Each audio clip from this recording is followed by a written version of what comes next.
My fellow Americans, this has been a pretty hectic week, and I'm sorry to say a bad one for all those Americans who are suffering because of the recession and the high interest rates.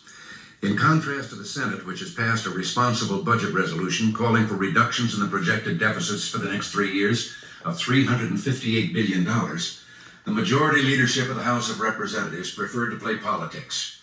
In a wild 5 or 6 days, they battled over which of half a dozen or so budgets we should have, plus 68 amendments, and then came up empty. They will now recess for a vacation and come back to start all over again.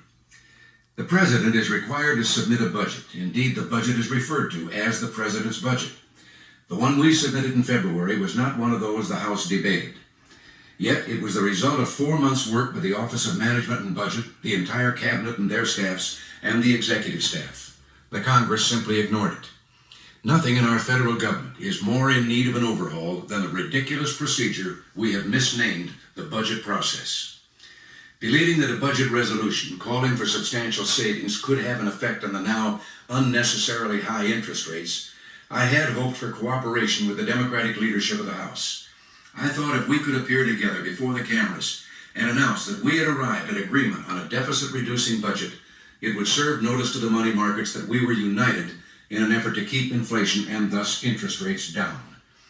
A number of responsible Democrat congressmen did share that hope, and with their help we'll keep on fighting to get a responsible budget which protects your tax cuts and provides for a sound defense program. Next week, I leave for Europe for the first time as president.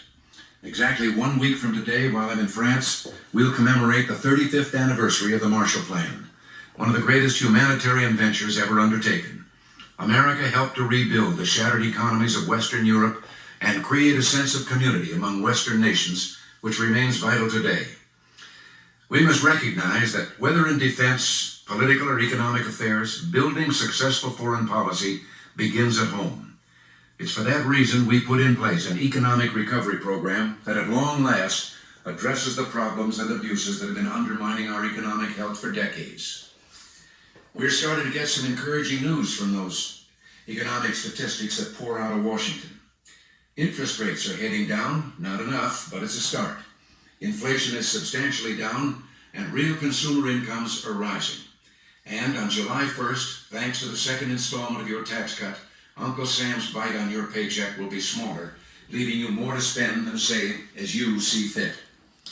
Serious problems remain, such as the need for a sound budget, and above all, unemployment. Here and in Europe, where it's at record levels. But we're making economic headway, and our common security requires that we continue to work together as friends and allies. That'll be my main theme at the 7-Nation Economic Summit in France next week. But prosperity has little meaning unless we also act to maintain our freedom and protect the peace. The remarkable strength and success of the Western Alliance in preserving the peace for over 3 decades lies in the fact that we're a voluntary grouping of free peoples, soon to be joined by still another new democracy, Spain.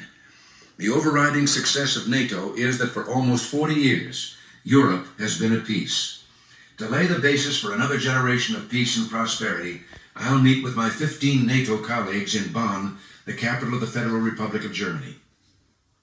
Our allies know that America has both the will and the resources to defend itself and to live up to its commitments.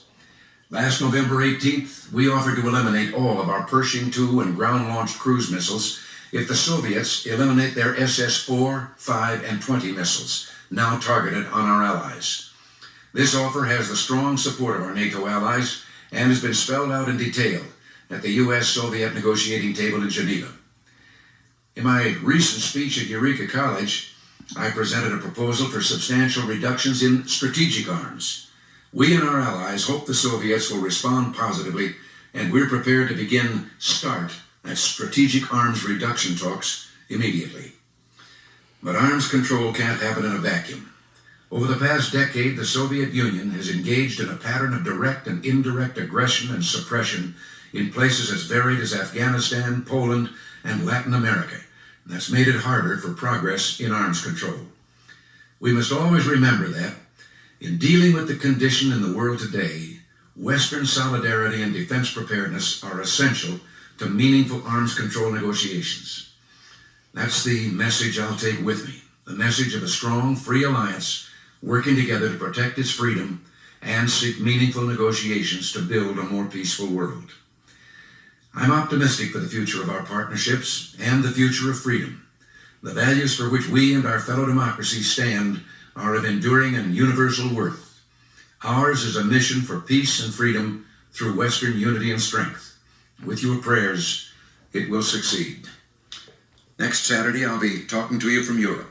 Thank you, and God bless you.